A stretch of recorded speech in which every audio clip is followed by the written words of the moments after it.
At UCI, we believe in the infinitely curious. We believe in the courageous of thought, the ones willing to fail again and again until one day they don't. When you have the courage to see things differently, to see opportunity where others see impossibility, amazing things will happen. At UCI, we stop at nothing to change the world, to save lives and deliver the extraordinary.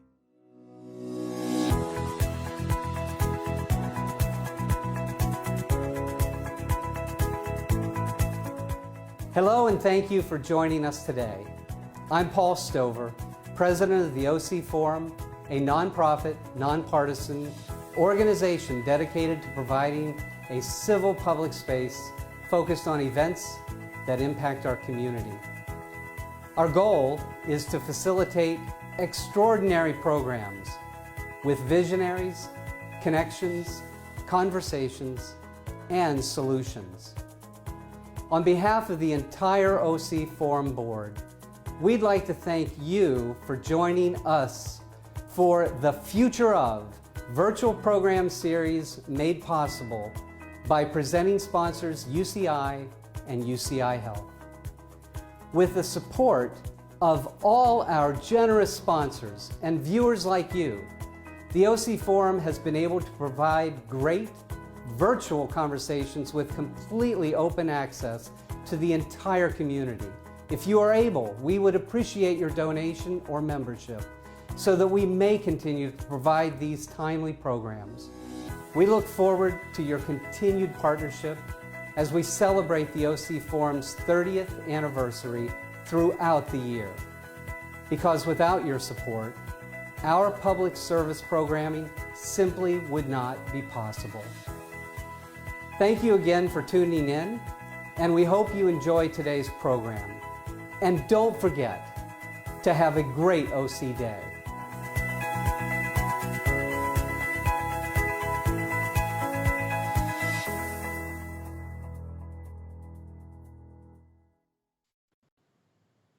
Hello, and welcome again to another OC Forum, the Future of virtual program. I'm Todd Harmonson, the Senior Editor of the Orange County Register, and today I'll be speaking to three experts about mental health. We will be discussing how COVID-19 is affecting the mental health of our society, emerging trends and tools in mental health, and provide you with some of the practical strategies for mental well-being. If you have comments for our speakers, please leave them in the comment section, and we'll try to get to as many of them as possible. All right, so our first guest today is UCI professor and author, Dr. Alison Holman. Welcome to the OC Forum, Dr. Holman. Can you share with us? Thank you. Can you share with our audience a little bit about your areas of expertise? Yes, thank you, Todd. So my area of expertise, I'm a nurse practitioner, a health psychologist, and a trauma researcher, and I study the role of media and trauma in collective trauma and how media is associated with people's responses to collective trauma. All right, that's great. I really appreciate you being here. Can you tell us a little bit about how COVID-19 is reshaping the landscape today? Well, this pandemic is probably, for many of us, the greatest collective stressor that we've ever experienced for many people. And basically what it has done is it has created a scenario where there's not just the pandemic, where we have people getting sick and people dying, but we also have a series of secondary stressors that are following in its wake. There are many, many of those. For example, job losses, wage losses, etc. So it's a large collective stressor with many acute chronic stressor, with many acute stressors punctuating what's going on with it. And because of the implications of the pandemic, because of what it's doing to us now, it has created a situation where our illusions about our future, we often walk around thinking that our future is knowable, controllable, and guaranteed. Those illusions about our future have been challenged, and it's creating that's creating a tremendous amount of anxiety for people. Yeah, I see that everywhere I go, and both at work and at home. What mental health issues does society face in moments such as these? Well, there's, as I mentioned before, there's a tremendous amount of anxiety that comes with not being certain about the future. And I want to point out that the pandemic itself is itself a very ambiguous and created a lot of uncertainty. And in the context of ambiguity and uncertainty, people experience traditionally and just naturally, people will experience anxiety. It's the anxiety of the unknown. We don't know exactly where this is taking us. And so what's happening is that I think people are developing anxieties, fears, and worries about the future, not knowing exactly where it's going to go, not knowing what the implications are going to be down the road. Am I going to get this illness? Am I going to be seriously hurt by it? Is someone I love going to be hurt by it? And then not knowing, for many people, it's not knowing, is my job going to be there when I leave my house? So there's a whole range of factors associated with the pandemic that are leading people to experience this anxiety. Well, one of the biggest stressors I've seen in my own home is my daughter's supposed to be getting married September 4th. Big wedding planned, and the uncertainty has definitely created a lot of stressors in our home. So it sounds very familiar what you're talking about. What are the long-term aspects of an event such as this that we should be aware of? Well, long-term, I think to the extent that people are experiencing this anxiety, I think that there's a tremendous amount of, there's a significant risk that people will have long-term experiences of greater anxiety, potentially depression, potentially post-traumatic stress in the aftermath of the pandemic, and some of that's going to depend on their experiences during the event. So during the pandemic. So are they essential workers? Are they going into grocery stores and working? Are they working in hospital settings? Are they working in places where they're being exposed more and more? There's a lot of anxieties that are being brought up for people in those settings just because of the way that they're interacting with the public all the time and feeling at risk and not always being protected. So those kinds of things, downstream anxieties and fears and worries about the future may have implications for the development of mental health problems as well as physical health problems. Our work has shown that this early acute stress is associated with downstream cardiovascular ailments, new onset cardiovascular ailments after 9/11. So we know that there's potential for subsequent mental and physical health problems from the kinds of anxieties and worries that people are experiencing now. If I may, I'd like people to think about ways that they can try to experience a sense of control in their life again, because I think that helps to moderate that anxiety a little bit and dampen the worry by picking something that you can do today. What can I do today to help myself feel like I have a better sense of control over things? So that can lessen and dampen the stress they're experiencing, and that would help hopefully prevent some of these experiences in the future. That would be my goal. I always like to say the positive side of it. So. Well, thank you so much for that. Dr. Holman, we really appreciate you joining us today, and we look forward to speaking with you again. All right. We're going to move on to our next guest. Our next guest is Dr. Heather Huszti from Choc Childrens. Welcome to OC Forum, Dr. Huszti. As the chief psychologist at Choc, do you have a special area of expertise? So my area of expertise is what we call pediatric psychology, which is working with kids who have medical conditions as well as psychiatric conditions. And over time, we've also grown out our program at Choc to include kids who don't have medical disorders, have just primarily mental health disorders. So we serve a whole range. Okay. Well, working on the front lines at the hospital, what emerging trends do you see in terms of mental health? Yeah, it's a great question. And I think one of the things we are very worried about our youth in terms of what kinds of problems or issues they'll have coming out of this event. One of the things we know, there's not much literature out there, but the little bit of literature that is about 30% of kids had PTSD symptoms. So that is severe anxiety, problems when they're reminded of the event that's happening. 30%, so almost 1 in 3 kids had those symptoms after being quarantined or isolated due to SARS or H1N1, if people can remember back to those years. So we're worried about what will be the effects of kids. And I think one of the things we've seen is where everywhere else in our hospital, we've had a reduction in people coming in. I think there's a focus just on, oh my gosh, can I just get through the day? But where we haven't seen a reduction is in our mental health services. So we have a lot of people reaching out.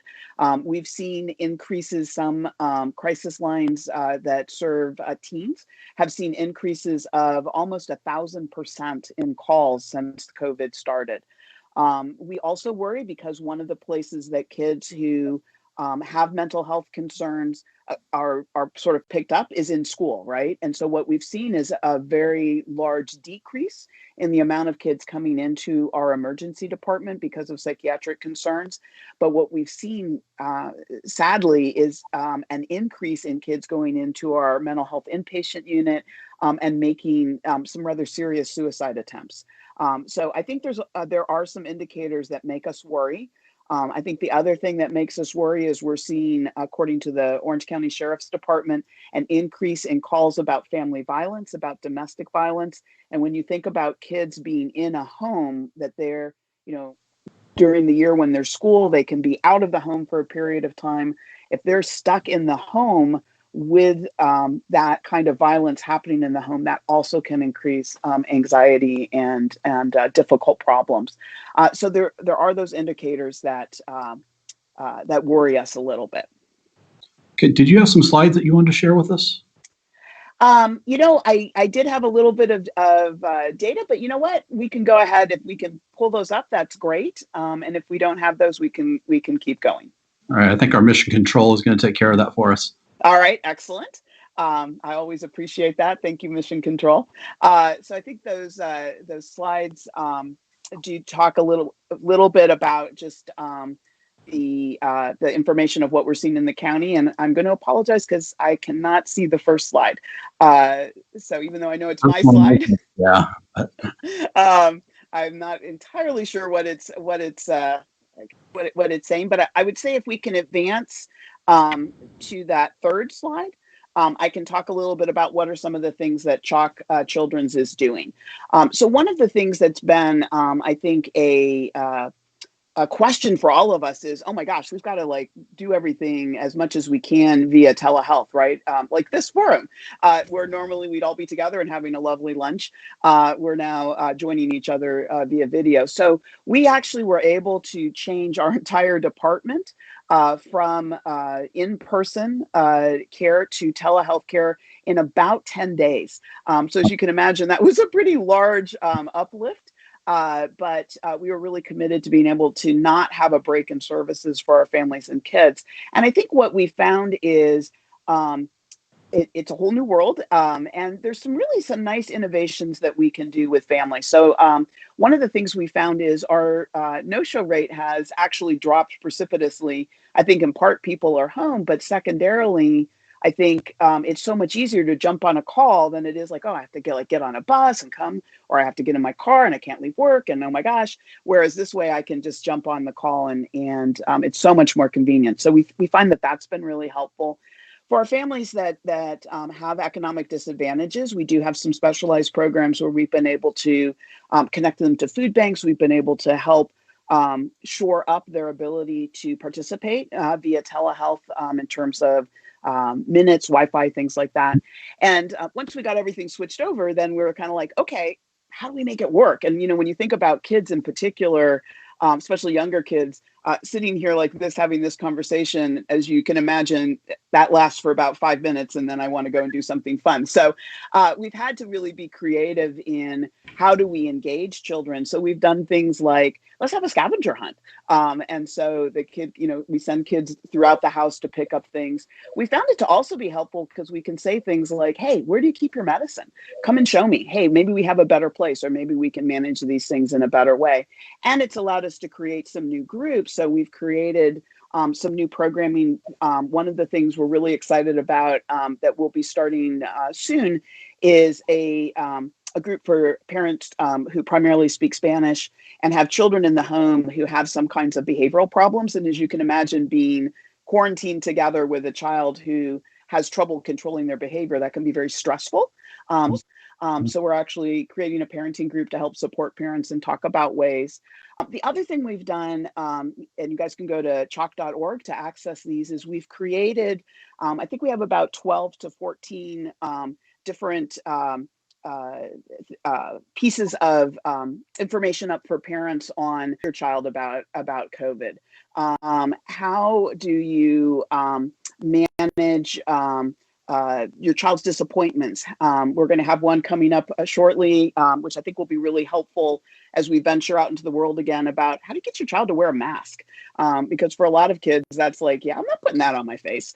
So how do you engage children in that? And then we also have some coping videos up online that are our psychologists that kids can watch or parents can watch to learn how to do deep breathing, to learn how to do a bunch of other coping strategies that I think our next speaker is going to talk about, some for adults. And so this would be the child version as well. So you can access those all on our website. So we've had a range of things that we've been doing to try and manage some of children's mental health, and then things that parents can do to help as well. Okay. Can you speculate on some changes in mental health? Will the pandemic change, the way that we go about things in the long term? Yeah, I think that's a great question, and one that we've been spending a lot of time trying to think about is, what does that mean for mental health and for children? And I think, as Dr. Holman said ahead of time, that idea of loss of control is bad for children too. So are we going to see long-term effects from children in which they're going to struggle with depression, with PTSD, things like that? We think that is going to happen. I read an article recently that a person was speculating, looking at some of the data we're starting to see, that we were worried about hospitals being overwhelmed and not having enough beds and ventilators and things as COVID hit. I think we're now going to start to really worry that we're not going to have mental health resources as things start to settle down a little bit and we kind of look at our new reality. So I think that's something as a community we're going to need to be aware of and thoughtful about, is how do we manage the mental health effects that are going to come out of this? And I would just always say to parents, be mindful about if you see changes in your children's behavior, appetite, being with families, being with friends, engaging in things they like to engage in, and you see that continuing more days than not for 2 weeks or so, then that also is a sign of something to do. Where do schools come into play on this? How can they be of help, especially right now? They're at a distance, but hopefully that will be changing. We hope so. So the county actually is thinking about that. We actually are talking with Orange County Department of Education, as well as different schools, about what are things we can do, particularly as we think about that point when kids come back to school, right? So I think schools right now, many are including in their curriculum things to build resilience, right? Like, how do you gain control? How do you do some of these mindfulness, relaxation, breathing kinds of things? But I think a pain point we're worried about is what happens when we go back and we'll have kids who maybe have been out of school for 6 months or more. And so trying to arrange those programming and that support and helping both parents and kids make that transition successfully, I think is the next place we're looking at. And schools have been a great partner in that. Great. Some of the data that you've talked about, that we've seen, is troubling. What does this portend for the future? I think it means that we need to continue to pay attention to children's mental health. I think the word of hope I think I'll give is there's a lot of attention being paid to resilience, and maybe that will help us not have the sort of large effects we're worried about. I think the fact that we've all experienced it may actually be protective and help us. So we'll come to understand that. But the last thing I'm going to say is, by being aware of it and making advancements and making programs and planning right now, the earlier we attack it, the less likely it will be to be a long-term problem for our kids. So I really appreciate your guys' focus on this and putting some attention to the aspect of children's mental health in COVID. Okay. We really thank you for being here, Dr. Huszti. Thanks for joining us, and wish you and all your colleagues at Choc the best in this continued fight. Thank you. I appreciate it so much. Thanks. All right. And our next guest is Laura Magnuson with Cigna Healthcare. Welcome, Laura. You're a behavioral clinician, right? Can you describe that and what that means to us right now? Certainly. Hi, Todd. Thanks for having me here. Prior to coming to Cigna, I was on the provider side. So 15 years in a variety of different settings, but most recently at an inpatient psychiatric hospital overseeing clinical operations. Okay. Well, this one seems obvious, but I think it's an important question to ask. Why is protecting your mental health so important? Certainly. We know that if we don't address our mental health issues, that it will lead to medical issues as well, right? So we at Cigna, we believe in the mind-body connection. And so we need to take care of ourselves holistically because we know that there can be issues with our medical health down the road if we don't take care of our emotional health. Yeah, so right now we're in a really different time where, I will share myself that my husband is here along with our 2 school-age children. So as you can imagine, our workspaces look a little bit different than they did before. And so we are all having to adapt to this really different time. And maybe parents are also struggling with, how do I get my child to complete their online course and still maintain my full-time job and all of my responsibilities? So I think that there are a couple things that we can do in this transition time. Again, everybody's situation is different. I heard a quote, I thought it was great, that we're all in this storm together, but we might be in different boats. So everybody's situation looks different, but some things that we can look at in trying to assist with this transition that might turn into a long-term situation. We don't know the future, right?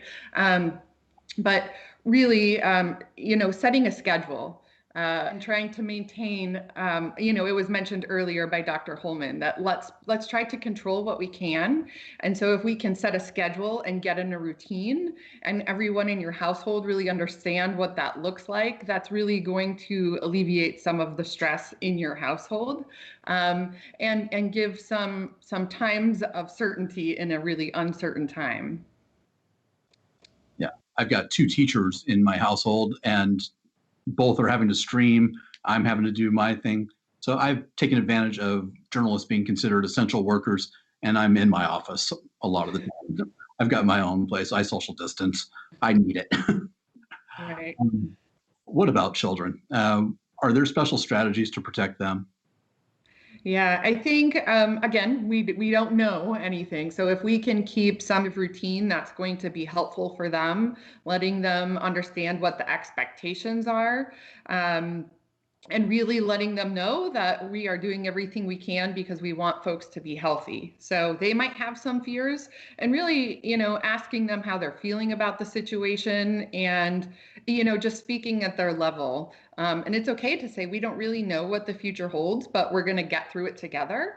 I think can be really reassuring to children as well. So maintain that routine as best as possible. Make sure that everyone in the house is getting sleep. I know that's easier said than done sometimes, but keeping those sleep schedules, and then also really maintaining those healthy eating habits. So, we might have a little extra time at home now. Maybe we look up that recipe that we've been wanting to try and maybe involve the kids in that activity as well.